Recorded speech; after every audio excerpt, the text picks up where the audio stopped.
Bago po natin simulan, maraming salamat po sa patuloy na pagsubaybay sa ating munting channel, at kung di ka pa nakasubscribe, pakipindot na ang subscribes button at pakiclick na rin ang bell icon and like para lagi kang update sa mga ilalabas ko pang mga video, at mag-iwan ng komento sa ibaba. Maraming salamat po.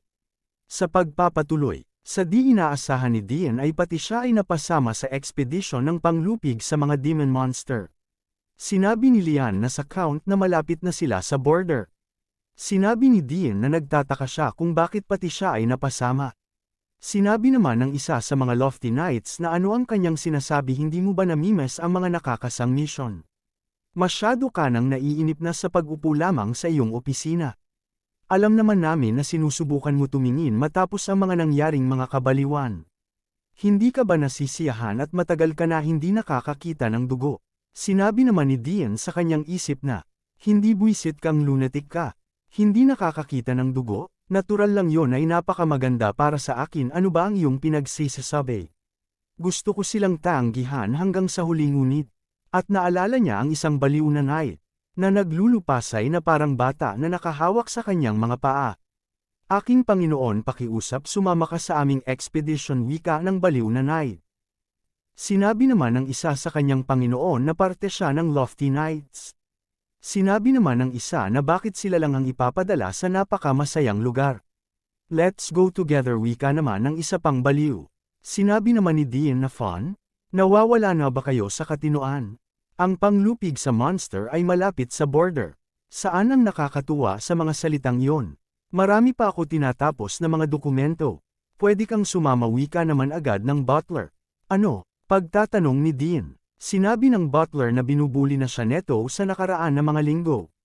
Isinasaalang-alang ko ang aking bakasyon para mabayaran kita, wika ng butler, habang ang tatlong baliw na K-Knights ay na-touch sa mga narinig mula sa butler.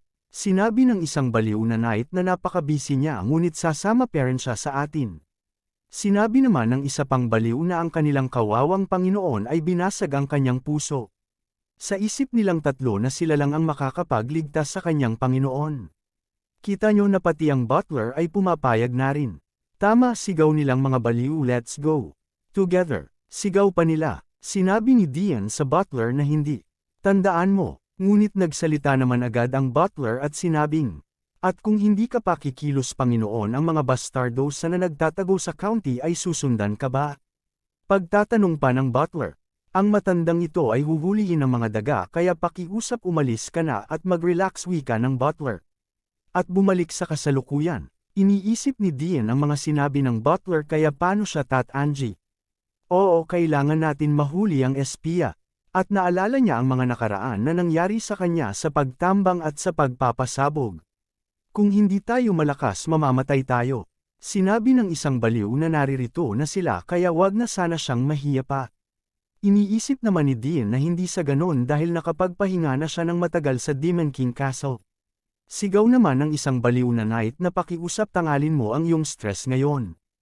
Ang mga monster andyan na maghanda ang lahat, sigaw nila. At sumugod na ang isang baliw, let's go, wika niya habang pasugad sa mga monster. Si Dian naman ay napasabi na lang ng ang mga baliw na ito. At namimiss niya ang Demon Realm. Napabuntong hininga naman si Lian. Iniisip ni Dian na sigurado na napagod din sa paglalakbay si Lian. Ang mga knight na personal na nirekomenda ng Emperor na aking hinihing upang makontrol ang mga murderous ghost knights o Lofty Knights. Siya ang nagtatakda ng pamantayan para sa mga knight, at siya ay isang hindi kapani-pani walang mga kabalyero hanggang sa pinakaubod ng kanyang pagiging hindi katulad ng mga baliw na asong yon. Madaling sumali si Dame Lian sa alinmang order ng knight na gusto niya. Nararamdaman ko napakasama ko, wika ni Dian sa kanyang isip. Tinanong naman siya ni Lian kung hindi ba siya makikilahok sa pakikipaglaban. Sa palagay ko mas maganda kung hayaan na lang natin sila makipaglaban sa mga yan. Sa nilalaman ng kanilang puso, tugon no Dian kay Lian. At makikita ang labanan ng mga knight at mga baliw na knights na tila isang one-side massacre. Ang nangyayari, sinabi naman ni Lian na masyado siyang mapagbigay. Sinabi naman ni Dian sa sarili, mapagbigay? My ass! Bakit ako makikisali sa mga baliw na yan? Pakiusap, patayin ninyo silang lahat dahil wala akong balak na makisali, wika pa ni Dian sa sarili.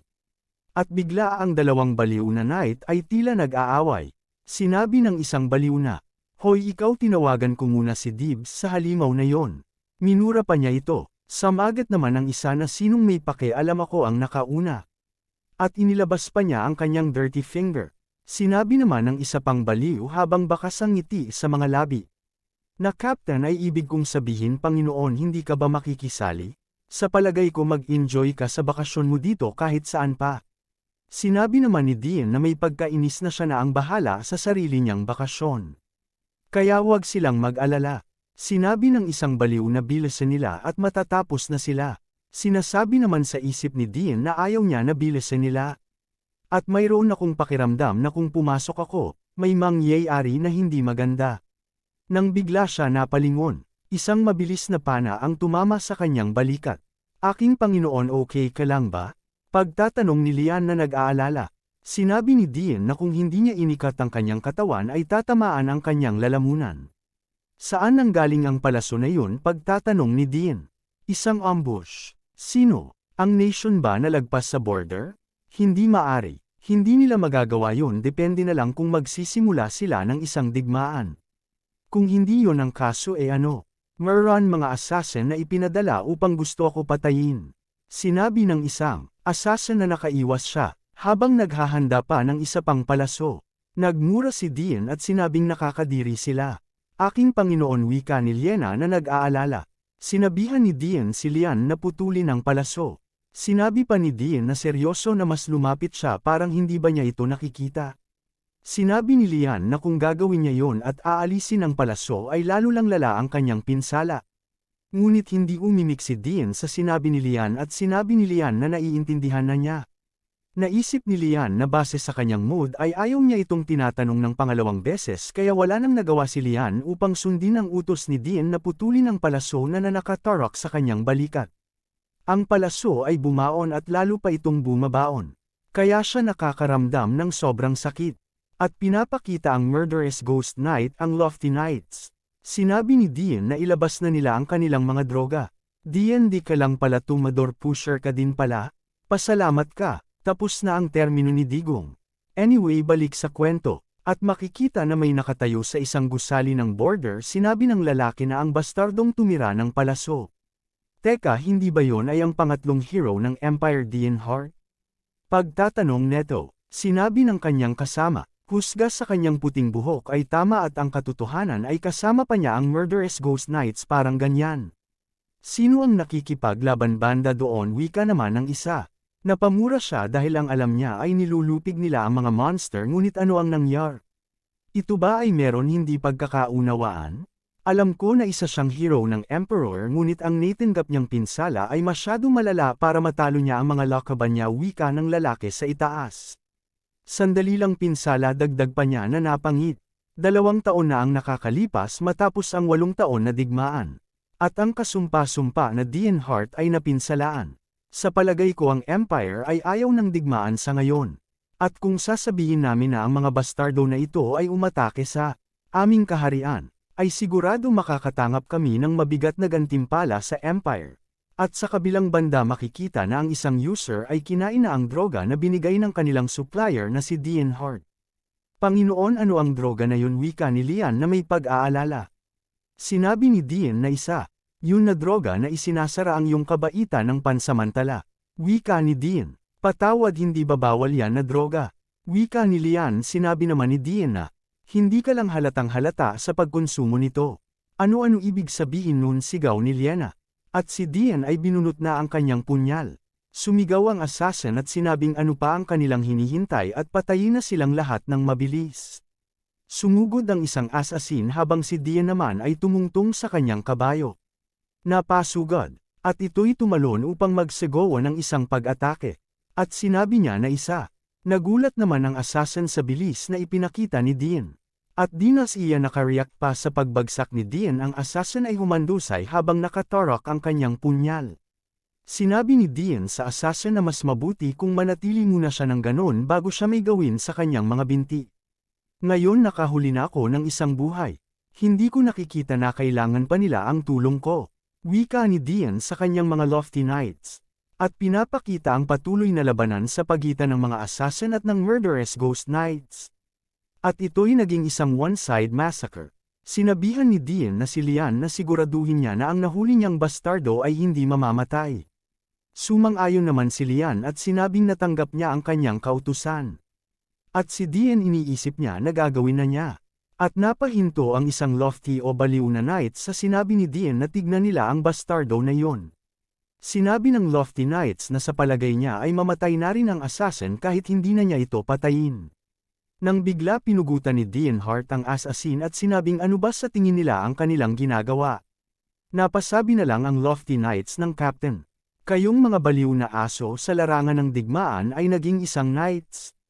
Kaya ba sa tingin mo dapat lumaban ka na parang disenteng tao? Wika ni Dean na ikinabigla ng mga lofty knights. Hindi nyo ba kinain ang inyong mga droga kayong mga bastardo ay masyado pera na mahina? Kung hindi ninyo gagawin ang mga ganito hindi kayo makakasurvive. Hindi tulad ng mayroon kang talento upang bigyan ang iyong mga kaaway ng awa at mabuhay pa rin. Hindi ba paulit-ulit kong sinabi sa'yo? Talikuran ninyo ang inyong pagkakasala. At mag-iwan lamang ng sapat na katinoan upang mapahamak ang kaaway mula sa kaibigan. Upang kainin ang kabaliwan. At pinapakita si Dean na tila mala isang demonyo kasama ng dalawang lofty knights na nag-take ng droga. Sinabi pa niya na lahat ng ito ay para sa kanyang kaligtasan. At ang bloodlust at killing intent ni Dean ay nararamdaman na ng mga assassin. Iniisip nila na mali ang kanilang napiling kalabanin at bakit ba sila naging sabik. Ngunit ito ay masyadong matamis ng isang alok upang tanggihan. At pinapakita si Cruel Heart ang nakakatandang kapatid ng baliw at satanista natin na bida. Magiging okay lang ba kaya? Pagtatanong niya sa kanyang isipan. Kahit manakit kami, babayaran mo kami ng kapirasong gantimpala. Sinabi yon ng Duke wika ng kanyang kausap. Sinabi naman ni Cruel na naghanda na siya at naglagay ng additional para sa murderer request. Naniniwala ako na magiging ayos lang ang lahat. Sinabi naman ng kanyang kausap ay ang utos ay patayin si Dean Hart. Bakit ka nagbayad mula sa iyong sariling bulsa upang matupad ang mga kondisyon?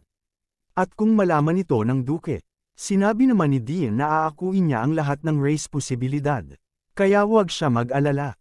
Siya ay galit na galit kay Dean Hart na hindi maiikumpre sa anuman bagay dito sa mundo. Kaya ano ang kanyang balak gawin sa kanya? Ang magiging katapusan ng batang yun wika ni Dean Hart. Laganap ang sigawan at puno ng maruming gawain.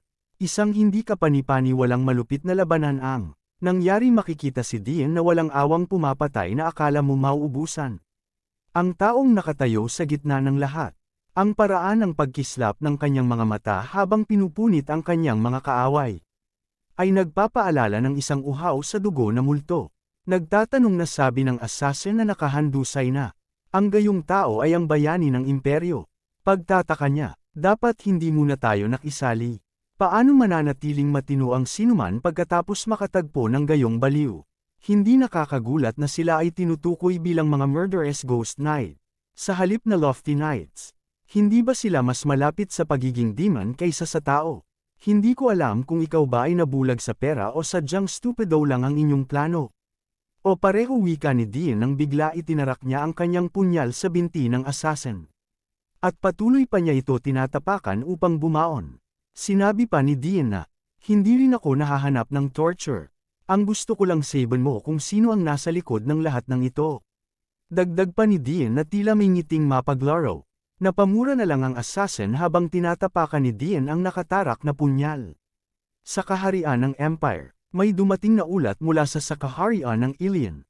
Isang reklamo wika ng Emperor. Ang honorary count na si Dean Hart ay nagsagawa ng paglipon sa mga monster. Malapit sa borders, iginigiit nila ang labanang napilitan sila bilang resulta ng pagtambangan malapit sa mga pader ng Kastilyo.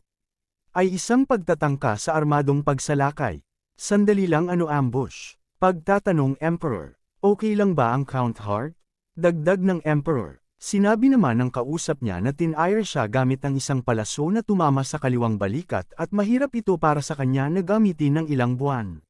Sinabi naman ng Emperor na, at ang kaharian ng Ilion ay tila humihingi ng isang uri ng kabayaran sa gitna ng lahat ng ito. Sinang-ayunan naman neto ng kanyang kausap. Pupusta ako na iniisip nila na magsagawa ng isang digmaan. Dahil si Count Hart ay napinsalan. Dapat may utak man lang sila kung wala silang brawn. Sa palagay ko masyado ako nananahimik sa oras na ito, na ikinagulat ng nag-uulat sa kanya. Maaari nating sisisihin ang pananambang sa kaharian ng alien para ma-corner sila. Ngunit hindi pumayag ang Emperor. At sinabi niya ng mahinahon na maghanda sa digmaan. Na ikinagulat ng dalawa at nandoon din pala ang General. Na si Nimsos, digmaan hindi kamahalan 2 taon pa lang ang nakakaraan matapos ang 8 taon na digmaan. Sinabi naman ng Emperor na ang 2 taon ay masyado ng matagal na pahinga. Magastos ang magsagawa ng digmaan. Sinabi naman ng Emperor na makakakuha sila ng pera at mga kailangan kapag nagsimula na ang pananakop. Yan ay ating ginawa sa nakalipas na 8 taon na digmaan kaya walang dahilan upang hindi ito magtagumpay. Ngunit wika ng lalaki Kanselor Mariin na banggit ng Emperor ito pala ay ang unang personal na tauhan ng Emperor ang Kanselor sinabi naman ng Emperor na siya ay isang malupit. At wala nang nagawa ang Kanselor. Sinabi ng Emperor na iniisip na rin naman niya na sakupin ang kontinente kaya okay lang ito. Iniisip ng Kanselor na kung hinahangad ng Emperor na maging isang malupit ay siguraduhin niya na hindi siya susuko sa kanyang mga responsibilidad. Ang Emperor ay naghaanggad ng napakaraming race posibilidad dahil sa kanyang mga kasalanan. Iniisip naman ng Emperor na ang pagsakop sa kontinente ay ang kanyang pinakamataas na hangarin. Mula ng kanyang patayin ang kanyang mga kapatid, wala sa plano niya na maging isang race possible sa mga oras na ito. At ang kanyang mga race posibilidad ay ang mga nagsisilbi niyang mga tanikala. At tatawagin ito na the fourth disaster. Iniisip naman ng Kanselor na sa palagay niya na masyado itong masakit na responsibilidad na inuuna niya ang kanyang kasalanan sa pagpatay sa kanyang mga kapatid kaysa sa mga mamamayan ng imperyo. Natiyak na nasa maling pagkakasunod-sunod ng hierarchy at kung ang disaster ay hindi na mapipigilan. Sana lang ang disaster ay hindi makarating sa empire. Gagawa ako ng budget ng palihim. Ang Chancellor ay sigurado na mabilis makaintindi. At ngayon kailangan ko naman na magtrabaho. Narinig mo na ba ang tungkol sa simbahan ng pagtubos, General? Wika ng Emperor. Ang simbahan ng pagtubos. Ang ibig mo bang sabihin ang kulto na lumalakas sa slum? Simula na ang nation ay nagkakagulo. Naiintindihan ko na ang mga mamamayan ay sumasanib na dahil sa kanilang nararamdaman na paghihirap. Ngunit ang simbahan ng pagtubos ay nagawa ng lumaki at lumakas. Mas maganda na kung alisin na ang mga banta. Bago ang digmaan, wika ng Emperor at naiisip niya si Dian sa ganitong misyon. Samantala si Dian pati sa kanyang isip ay may pagtataka parent. Sa totoo lang wala naman talaga ko intensyon na itulak siya. Sinabi mo ba na Dian Hart? Wika ng General. Sumagot naman ng Emperor at sinabing oo palibhas ay inaasikaso lang ang ilang panatiko. Kahit na si Count Hart ay may pinsala sa palagay ko magagawa niya ito. Wika ng Emperor nang may nakalimutan siya. Tumututol ako kamahalan wika ng General. At sinabi niya na si Dian Hart ay mapanganib. Ngunit iniisip naman ng Emperor na pinuprotektahan lang ng General si Dian Hart. Tinanong niya ang General kung talagang ayaw na niya kay Dian Hart. Ito ba ay dahil sa malupit niyang kalikasan pinapahirapan ang mga kalaban? Hindi wika ng General sigurado ako sa paraan niya ng survival. At si Count Hart ay nagawa niyang hatiin sa dalawa ang kanyang personalidad. Na ikinagulat ng Emperor, sigaw na sinabi ng General na ang bastardo na yon ay meron isang mentalidad na kasing lakas ng Sandcastle. Dahil hindi niya kayang tanggapin ang bigat ng sarili niyang responsibilidad. Ano sa tingin mo ang mangyayari kung bumagsak ang kanyang kaisipan? Sa sandaling napagtanto niya ang katotohanan. Ang pader na kanyang itinayo ay babagsak na mga piraso. Ano ito? Pagtatanong ng Emperor kamahalan. Wika naman ng General. Nakahanda na ako dyan wika ng Emperor. Pero bakit wika ng General? Yun ang desisyon ni Dian Hart na kanyang kailangan na gawin. Kahit na may mangyari dahil sa kanya, iyon ang responsibilidad niyang panindigan. Sinigawan ng General ang Emperor at sinabing paano niya nasasabi yun kapag ang espada ay nasira maari neto masugatan ang gumagamit dito. Maaari mong dalhin ang pasanin ng pananagutan sa kanya, kamahalan. Hindi mahalaga, hindi ba yun ang tungkulin ng Emperor? Pero kamahalan wika ng General. Tama na yan wika ng Emperor. Sinabi ng Emperor na ngayon ay pinili na niya na maging malupit. Ngunit maaari akong maging isang dakilang hari sa aking mga pinapahalagahan. Ngayon ay hahayaan ko muna na ang inyong pagiging walang respeto. Dahil hindi ako masyadong incompetent na hindi ko mapapatawad ang isang matapat na subordinate sa kanyang pagkakamali. Humingi naman ng tawad ang general sa kanyang inasal. Sinabi ng Emperor na hindi naman sa hindi niya naiintindihan ang kanyang pag-aalala sa kanya. At huwag siya mag-alala. Walang paraan na iiwan ko ang isang mapanganib na tao sa malapit ng walang dahilan. At naalala ng Emperor ang mga pangyayar.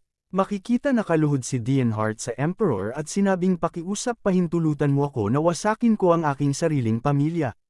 Wika ni Dien, ang malinaw na damdamin ng pagkapuot, hangarin ng mga mamamatay tao at galit.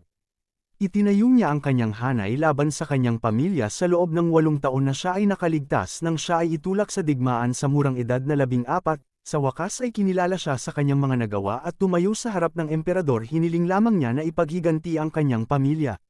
Marahil ako ay isang tanawin para sa Sorai sa Hart County, na naghagis ng kudeta upang angkinin ang tronong ito. Wala akong alam na ibang rason upang tanggihan siya. Tinanong ng Emperor, napakahalaga mo ba para payagan kitang sirain ang isang kilalang pamilya? Ngunit kung gagamitin ko siya bilang isang espada, dapat ko siyang pinuhin hanggat maaari upang patibayin siya.